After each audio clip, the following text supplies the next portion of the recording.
তো আমরা এটা আলোচনা করতেছিলাম demand factor by maximum demand by connected load, আর load factor average load by maximum demand, আর প্ল্যান্ট ক্যাপাসিটি ফ্যাক্টর মানে হচ্ছে এভারেজ ডিমান্ড বাই পিসি মানে প্ল্যান্ট ক্যাপাসিটি, ডাইভার্সিটি ফ্যাক্টর মানে হচ্ছে sum of maximum demand, sum of individual maximum demand and maximum demand. এটা এই দুটার রেশিও হচ্ছে ডাইভার্সিটি ফ্যাক্টর। এই ট্রায়াঙ্গেল গুলা মনে করেন আপনি আমার ট্রায়াঙ্গেল গুলো ফলো করলেন, হ্যাঁ, তো এরপর আপনার মনে প্রশ্ন আসতে পারে যে আমি কি আপনার ট্রায়াঙ্গেল ফলো করে এই ম্যাথ মুখস্থ রাখতে পারবো, মানে সব সূত্র মুখস্থ রাখতে পারবো? আমি বারবার বলতেছি না, এখানে আপনি ডিমান্ড ফ্যাক্টরের সূত্রটা মুখস্থ থাকতেছে, লোড ফ্যাক্টরটা থাকতেছে, প্ল্যান্ট ক্যাপাসিটিটা থাকতেছে, ডাইভার্সিটি ফ্যাক্টর থাকতেছে। এই সূত্রগুলা ছাড়া যা আছে ওগুলো তো আপনার মুখস্থ করতে হবে, ওগুলো আমি বের করার টেকনিক বের করে নিই। দেখেন লোড ফ্যাক্টরটা আপনি পারবেন, ডিমান্ড ফ্যাক্টর পারবেন, ডাইভার্সিটি ফ্যাক্টর পারবেন, প্ল্যান্ট ক্যাপাসিটি ফ্যাক্টর পারবেন। এই প্রথম যে চারটা যে সূত্রগুলো আছে এগুলো আপনি পারবেন, এই চারটা। কিন্তু আপনাকে মুখস্থ করতে হবে reverse capacity, reserve capacity, plant use factor, এই দুটো সূত্র, এবং এভারেজ লোডের এই সূত্রটা, unit generated per day by 24 hour অথবা unit generated per month 24 hour into 30, এই সূত্রগুলো আপনার মুখস্থ রাখতে হবে। ঠিক আছে, এখানে আরেকটা জিনিস আছে, এই জিনিসটা এটা হচ্ছে লোড ডিস্ট্রিবিউশন কার্ভ। তো এরকম কার্ভের কিন্তু অভাব নাই, হ্যাঁ, অনেক কার্ভ আছে, কিন্তু এটা হচ্ছে বেসিক এবং কমন একটা কার্ভ আর কি। এই কার্ভটা মাঝে মাঝে আমাদেরকে আঁকতেও বলে এবং মাঝে মাঝে দেখা যায় এই কার্ভ থেকে আমাদের ম্যাথও করতে বলতে পারে। তো লোড ডিস্ট্রিবিউশনের কার্ভটা আমরা একটু দেখি। এটার ওয়াই অ্যাক্সিসে আসতেছে পাওয়ার ডিমান্ড, কতটুকু আমার লোকালিটিতে পাওয়ার ডিমান্ড আছে, এবং নিচে হচ্ছে টাইম, এই টাইমটা 24 আওয়ারের হিসাব করে দেওয়া আর কি। তো এখানে একটা শেডেড একটা এরিয়া আপনি দেখতেছেন, বেজ লোড। বেজ লোড মানে কি, এই লোডটা এই পর্যন্ত আমার অলওয়েজ কি থাকে, এই যে এই পর্যন্ত আমার অলওয়েজ ডিমান্ড থাকেই। হ্যাঁ, তো এই ডিমান্ড গুলা ফিল আপ করার জন্য আমাকে অবশ্যই কি করতে হবে, বেস পাওয়ার প্ল্যান্ট গুলা চালাইতে হবে। ঠিক আছে, বেস পাওয়ার প্ল্যান্ট গুলা চালাইতে হবে। এরপর দেখেন এখানে মনে করেন এই জায়গায় আমার একটা ডিমান্ড বেড়ে গেল, এটা ডিপেন্ড করতেছে টাইমটা কেমন, অর্থাৎ এই দেখছেন এই যে এইগুলা এই জায়গাগুলোতে ডিমান্ড বেড়ে গেল, তাহলে বোঝা যাচ্ছে যে এই দুইটা জায়গা হচ্ছে মনে করেন বিকাল 5টা থেকে রাত 9টা পর্যন্ত। ঠিক আছে, মনে করেন এটা 5টা আর এটা 9টা, এই দুইটা টাইমে আমার কি ডিমান্ড বেশি বিদায় দেখছেন এটা ডিমান্ড কার্ভের কোথায় চলে গেছে, এই দেখেন এখানে চলে আসছে। এটা ওয়াই অ্যাক্সিস এর এটা ম্যাক্সিমাম ভ্যালু, আর এটাও একটা হায়ার ভ্যালু, বাট এটা কম, এটা আরো কম। হ্যাঁ, এই যে ডিমান্ডটা বাড়তেছে আস্তে আস্তে, এই ডিমান্ডটা বাড়ার এরিয়াটা কিন্তু কম। এই যে এটাকে আমরা বলি পিক আওয়ার হিসেবে আমরা জানি। তো এই পিক আওয়ারে আমার বেজ লোড পাওয়ার স্টেশন গুলা আমাকে ফুল ডিমান্ড প্রোভাইড করতে পারে না, যার কারণে আমাকে peak demand intermediate demand fill up করার জন্য অথবা পিক আওয়ারের ডিমান্ড ফিল আপ করার জন্য আমার অতিরিক্ত প্রাইভেট পাওয়ার প্ল্যান্ট বলেন বা অন্যান্য যেই স্বায়ত্তশাসিত যে পাওয়ার প্ল্যান্ট গুলো বলেন, এদের কাজে থাকে এই যে পিক ডিমান্ডের যে সময়গুলো আছে, হ্যাঁ, এই সময়গুলোতে বিদ্যুৎ সাপ্লাই করা। সরকারের দিক থেকে তখন বিদ্যুৎটা বেশি দামে কিনতে হয় আর কি, বাধ্য আর কি, নাহলে পিক আওয়ারে বিদ্যুৎ ছাড়া হয়ে যাবে। তো এই দুইটা জায়গা এখানে দেখছেন, এই যে শেডেড এরিয়াগুলা, এই এরিয়াগুলা আপনাকে এখানে লিখেই দিছে যে পিক লোড। তো এটাও লোড ডিস্ট্রিবিউশন কার্ভ, এটাও কিন্তু বেসিক্যালি লোড ডিস্ট্রিবিউশন কার্ভ, দুইটা বেসিক কার্ভ। এই দেখেন এখানেও সব সেম জিনিস, বেজ লোড, দেন এখানে কার্ভটা একটু সোজা করে আসছে, হ্যাঁ, আর এই পিক লোড গুলো এখানে টেনে এনে এখানে এইটা শেডেড এরিয়াটাও পিক লোড দেখা, এই ব্যাপারটা। তো এটা নিয়ে আপনার ঘাবড়ানোর কোনো দরকার নেই, এটা আপনার যদি আসে আপনি এই জিনিসটা এঁকে দিলেই আপনার মার্ক পেয়ে যাবেন। আপনি এটা আঁকবেন অথবা এটা আঁকবেন, সমস্যা নাই, যে কোনো একটা আঁকতে পারলে হবে। তবে কন্ডিশন হচ্ছে এই এক্স অ্যাক্সিস টাইম আর এটা হচ্ছে ডিমান্ড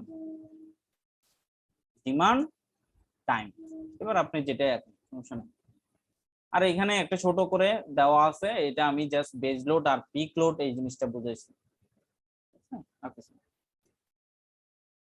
ওকে, তো এখানে একটা ম্যাথ আছে, ম্যাথটা আমরা দেখব। এই ম্যাথটা 4 নাম্বার ম্যাথটা কি বলছে এখানে দেখেন। A generating station has a maximum demand of 25 megawatt, মানে একটা জেনারেটর স্টেশন পাওয়ার প্ল্যান্টের ম্যাক্সিমাম ডিমান্ড হচ্ছে কত, 25 মেগাওয়াট। তো এটা লেখেন maximum demand 25 megawatt. Okay, a load factor of LF equal 60%, 60% মানে 0.6. Plant capacity factor, plant capacity factor একটা হচ্ছে প্লান্ট ক্যাপাসিটি ফ্যাক্টর আর একটা হচ্ছে প্লান্ট ইউজ ফ্যাক্টর, দুটো কিন্তু ডিফারেন্স আছে। তো প্লান্ট ক্যাপাসিটি ফ্যাক্টর যেটা, ওইটার মান দিছে 0.5 মানে 50%। এই প্লান্ট ইউজ ফ্যাক্টর দেখছেন এটাও দিছে 72%, তার মানে 0.72। Find the reserve capacity, first question হচ্ছে রিজার্ভ ক্যাপাসিটি বের করতে হবে। সেকেন্ড কোশ্চেন হচ্ছে দ্য ডেইলি এনার্জি প্রডিউসড, মানে ডেইলি কতটুকু এনার্জি প্রডিউস করে সেটা বের করতে বলছে। তার মানে এটা দেখেন তো, এটা এই জিনিসটাই বের করতে বলছে না, unit generated per day.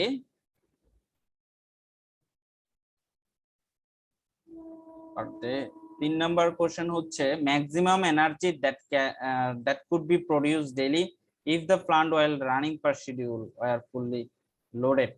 Maximum energy অর্থাৎ কতটুকু এনার্জি আপনি দিতে পারছেন, হ্যাঁ প্লান্ট ক্যাপাসিটি কতটুকু এনার্জি আপনি দিতে পারছেন, মানে স্টেশন আউটপুট। এই ম্যাথ গুলা আরো সহজ সহজ ম্যাথ ছিল কিন্তু, হ্যাঁ আমি তারপরও কেন যে এটা চুজ করলাম আমি নিজেও জানি না, হয়তো আমার কাছে এটা আমি পারি না এই কারণে এটা চুজ করছি। ঠিক আছে, এই মানগুলা দেওয়া আছে, তাইলে ম্যাক্সিমাম ডিমান্ডটা দেওয়া আছে, লোড ফ্যাক্টর দেওয়া আছে, প্লান্ট ক্যাপাসিটি ফ্যাক্টর দেওয়া আছে, প্লান্ট ইউজ ফ্যাক্টর দেওয়া আছে। এই মানগুলাকে ইউজ করে আমাকে প্রথমে কোশ্চেন হচ্ছে রিজার্ভ ক্যাপাসিটি বের করতে হবে। তাহলে রিজার্ভ ক্যাপাসিটির সূত্রটা কি ছিল মনে আছে কারো? Reserve capacity, plant capacity minus maximum demand. হ্যাঁ plant capacity minus maximum demand. তাহলে প্লান্ট ক্যাপাসিটি কি আমরা জানি? জানি না। তো ম্যাক্সিমাম ডিমান্ড জানি, রাইট? তাহলে আপনি দেখেন প্লান্ট ক্যাপাসিটি কোত্থেকে বের করবেন, অবশ্যই প্লান্ট ক্যাপাসিটি ফ্যাক্টর থেকে। তাহলে আমরা লিখি প্লান্ট ক্যাপাসিটি ফ্যাক্টর সমান কি ছিল, হ্যাঁ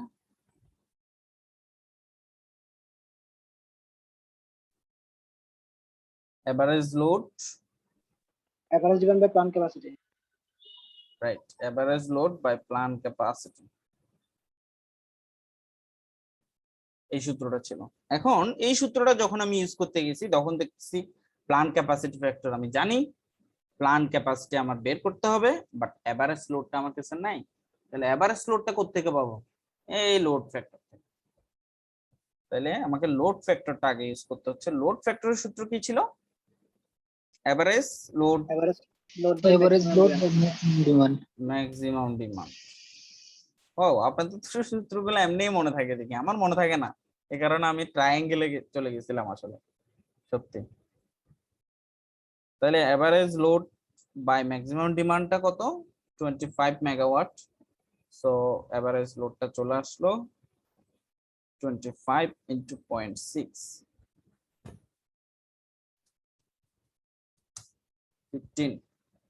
15 মেগাওয়াট। এটা যদিও আমাদের আনসার না, 15 মেগাওয়াট। তাহলে এই 15 মেগাওয়াটটা আমরা এখানে বসাবো, হ্যাঁ বসাইলে আমরা কি পাবো? প্লান্ট ক্যাপাসিটি ফ্যাক্টর পাবো। ভাইয়া, হ্যাঁ হ্যাঁ শিওর।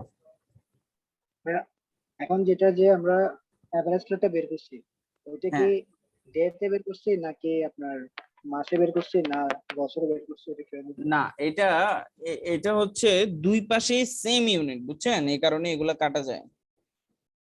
অর্থাৎ মেগাওয়াট মেগাওয়াট একটা রেশিও, হ্যাঁ, একটা অনুপাত বের করছে। তো আপনি যদি আমি যদি বলি যে এভারেজ লোড পার ডে, ঠিক সেম ভাবে প্ল্যান ক্যাপাসিটিও per day, time to time কাটা, দুইজনের ইউনিট সেম, যার কারণে এটা একটা ফ্যাক্টর, এটা একটা ফ্যাক্টর নাম। হ্যাঁ,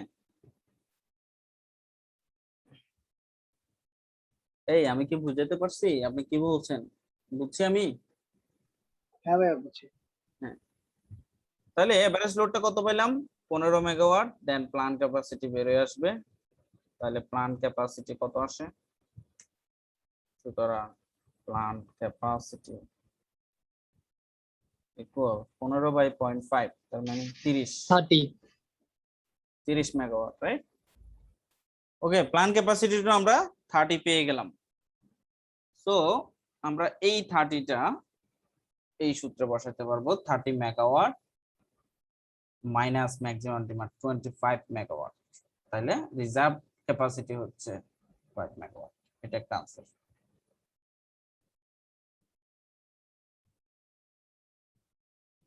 এরপর দেখেন আপনার কোশ্চেনটা ছিল unit generated per day, unit generated per day, এই জিনিসটা বের করতে হবে। তাহলে আমরা এভারেজ লোডের একটা সূত্র দেখছিলাম যে এভারেজ লোড সমান ছিল এরকম ছিল, ইউনিট জেনারেটেড, আমি যেটা লিখছি আপনাদের জন্য সেটাই দেখাচ্ছি, unit generated per day by 24 hour. খেয়াল করেন, ইউনিট এভারেজ লোড সমান আমি তিনটা সূত্র লিখছি, একটা লিখছি unit generated per day by 24 hour, আরেকটা লিখছি unit generated per month by 24 into 30, আরেকটা লিখছিলাম ইউনিট জেনারেটেড পার অ্যানাম বা বাৎসরিক পার ইয়ার, সেটা হবে 24 ইন্টু 365, এক বছরে 365 দিনের হিসাবে। মোট কথা এই জায়গাটা ঘন্টায় হবে, এই জায়গাটা ঘন্টায় হবে। তাইলে আপনাকে যখন ইউনিট জেনারেটেড পার ডে বলছে, দেখেন তো সব ঠিক আছে কিনা। Unit generated per day by 24 hour, একদিনে কয় ঘন্টা? 24 ঘন্টায় আছে। সো আমরা এখান থেকে এই ইউনিট জেনারেটেড পার ডে পুরো ইউনিটটাকে আলাদা করে ফেলতে পারবো। Unit generated per day 24 into average লোডটা কত ছিল? 15 ছিল। হ্যাঁ 15 ছিল। তাহলে এখান থেকে 360। 360, হ্যাঁ 360 এর এককটা কি আসবে তাহলে? Megawatt per megawatt, day. Megawatt per day. Day, হ্যাঁ গুড। তাহলে এটা হচ্ছে আরেকটা আনসার। এই গেল দুইটা। এরপর দেখেন স্টেশন আউটপুট, এই জিনিসটা দেখেন তো, এই স্টেশন আউটপুটের ব্যাপারটা কোন সূত্রে ছিল? স্টেশন আউটপুট ব্যাপারটা কোন সূত্রে ছিল? Plant use factor. Plant use factor ছিল। হ্যাঁ, আবার আমি প্লান্ট ইউজ ফ্যাক্টর সূত্রটা আমরা তাহলে আরেকবার দেখি, যেহেতু আমরা একটু সূত্রগুলো মনে থাকে না, আমরা একটু দেখি। এই যে প্লান্ট ইউজ ফ্যাক্টর, এখানে কি কি দেওয়া আছে? প্লান্ট ইউজ ফ্যাক্টরে দেওয়া আছে station output in kilowatt hour divided by plant capacity in hours of use, এই কথাটা লেখা আছে। তাহলে আমরা এই সূত্রটা লিখি।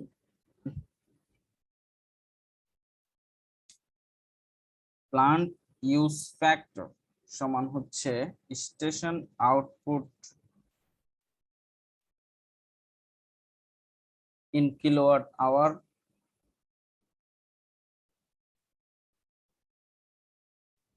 by plant capacity into hours of use, কতটুকু ইউজ হয়েছে, hours of use।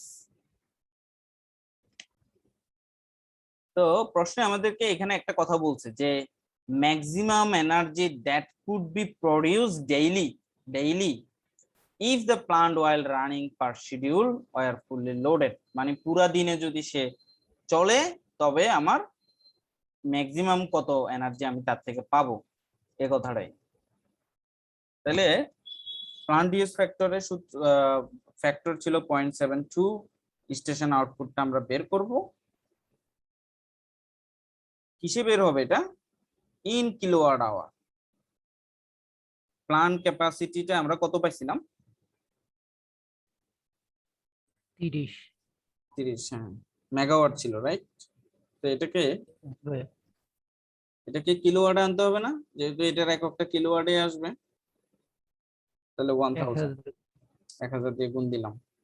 আচ্ছা, প্লান্ট ক্যাপাসিটি লিখে ফেললাম ইনটু আওয়ার্স অফ ইউজ, মানে কত ঘন্টা ইউজ করলাম, তাহলে আমাকে ডেইলি প্রডিউস কত করতে পারবো, তাহলে ডেইলি আমি কত ঘন্টা ইউজ করতে পারবো, তারে ম্যাক্সিমাম 24 ঘন্টা। 24 ঘন্টা।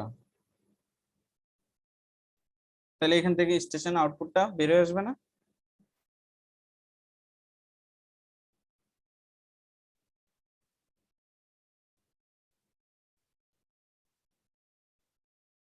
মেগাওয়াট কিলোওয়াট আওয়ার, ঠিক আছে, তো এককটা কিলোওয়াট আওয়ারে আসতেছে, তাহলে 0.72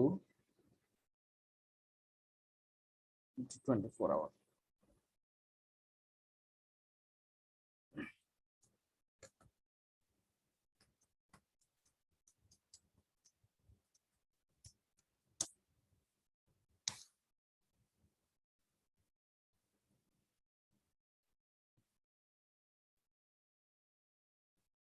ঠিক আছে, এটা একটা আনসার।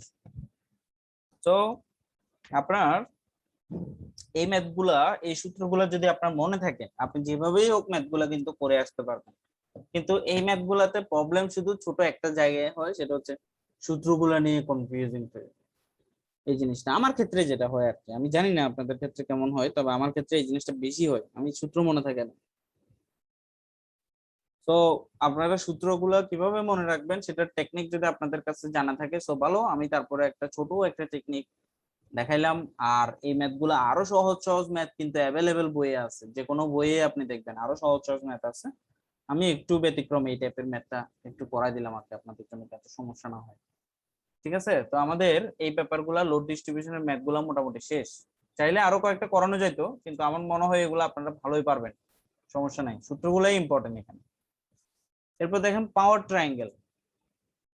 পাওয়ার ট্রায়াঙ্গেলটা এটা এটা আমরা জানি মোটামুটি যে তিনটা পাওয়ার থাকে ট্রায়াঙ্গেলে, একটা হচ্ছে অ্যাপারেন্ট পাওয়ার, যেটা একক হচ্ছে কেভিএ, আর একটা হচ্ছে রিয়েক্টিভ পাওয়ার, যেটা একক হচ্ছে কেভিএআর, আর একটা হচ্ছে রিয়েল অর ট্রু পাওয়ার, যেটার একক কিলোওয়াট। এখন এই যে অ্যাপারেন্ট পাওয়ার এবং এই রিয়েল অর ট্রু পাওয়ার, এই দুটার মাঝখানে যে অ্যাঙ্গেলটা, সেটাই হচ্ছে আমার পাওয়ার ফ্যাক্টর। ঠিক আছে, তো পাওয়ার ফ্যাক্টর আমরা কোসাইন সূত্রটাই জানি, cos থিটা, cos থিটার এই পুরো ভ্যালুটাকেই কিন্তু পাওয়ার ফ্যাক্টর বলে, cos থিটার এই পুরো ভ্যালুটাকেই পাওয়ার ফ্যাক্টর বলে। হ্যাঁ, অ্যাঙ্গেলকে পাওয়ার ফ্যাক্টর বলে না কিন্তু, cos থিটার পুরো ভ্যালুকে পাওয়ার ফ্যাক্টর বলে। ডিভাইডেড বাই ভূমি বাই অতিভুজ, ভূমিকে অ্যাক্টিভ বা রিঅ্যাক্টিভ পাওয়ার, অ্যাক্টিভ বা রিয়েল বা ট্রু পাওয়ার কিলোওয়াটে যেটা, আর অতিভুজটা হচ্ছে অ্যাপারেন্ট পাওয়ার, যেটা হচ্ছে কেভিএ। এই দুইটার রেশিওটাই হচ্ছে পাওয়ার ফ্যাক্টর। আর এখানে কিছু সূত্র লেখা আছে, এই যে ডিসি তে আমরা পি ইকুয়াল টু বিআই লিখি, বি কে আমরা P equal to I square আরো লিখতে পারি, পি কে বি স্কোয়ার বাই আরো লিখতে পারি। আর এসি সিঙ্গেল ফেজে P equal VI cos theta, অথবা এই পি বিআই কে আমরা আই স্কোয়ার আর একটু আগেই দেখলাম এটা cos থিটা লিখতে পারি, আবার অথবা এই আই স্কোয়ার আর এর বদলে আমরা বি স্কোয়ার বা আর cos থিটাও লিখতে পারি। এখানে এটা লাস্টের যে সূত্রটা আছে, হ্যাঁ, এটা কনফিউজ হওয়ার দরকার নেই, এটা অনেকে ভাবতে পারে V square by R cos theta মনে হয়, না, ব্যাপারটা এরকম না, V square by R into cos theta. আর থ্রি ফেজে P equal to √3 V L I L cos theta, এটা খুবই মজার এবং ইম্পর্টেন্ট একটা জিনিস, কিন্তু এই জিনিসটা আমি একটু বলি, এটা আমিও আগে ভুল করতাম। এই যে √3 বিএল আইএল cos থিটা, এই যে পাওয়ার থ্রি ফেজের জন্য আমরা কিন্তু সবাই জানি যে √3 বিআই cos থিটা, এই সূত্রটা কিন্তু আমরা সবাই ইউজ করি, যদি থ্রি ফেজ মোটর বলে বা কিছু বলে আমরা এই সূত্রটা ইউজ করি। তারপরে মনে রাখবেন এই ভি আর এল এরা কিন্তু line, line voltage, line current, এই কারণে √3 আসতেছে। যদি এরা ফেজ হইতো, এরা যদি ফেজ হয়, আপনাকে যদি ফেজ ভোল্টেজ আর ফেজ কারেন্ট দেওয়া থাকে, তখন কিন্তু এখানে √3 হবে না, হবে কি 3। ঠিক আছে, এই জিনিসটা মাথায় রাখবেন। এটা আবার √3 BI cos θ বলে বলে জিকির করে মুখস্থ করা শুরু করিয়েন না। আমি বারবার বলতেছি √3 BI cos θ মানে হচ্ছে AB মানে লাইন ভোল্টেজ, AI মানে লাইন কারেন্ট। হ্যাঁ, তবে একটা এটাও বলে রাখি, এটা আমি অনেক জায়গায় নিজেও প্রবলেম করি, আমি খোঁজা শুরু করি। যখন এটা জানার পর আমি কিন্তু খোঁজা শুরু করি যে ফেজ কারেন্ট না ফেজ ভোল্টেজ, নাকি লাইন কারেন্ট নাকি লাইন ভোল্টেজ, এই জিনিসটা খোঁজা শুরু করি। খুঁজতে গিয়ে দেখি এই জিনিসটা আর দেওয়া থাকে না বা এটা ক্লিয়ারলি বলা নেই। তখন আমি যা দেখলাম আমাদের মেকানিক্যালি যে প্রবলেম গুলো বেশি আসে ওগুলাতে কিছুই বলা থাকে না। তো কিছুই বলা না থাকলে লাইন ভোল্টেজ লাইন কারেন্ট আপনি এইভাবে ধরে নিবেন, সমস্যা নেই। ঠিক আছে, আজকে আমাদের লেকচার এই পর্যন্তই।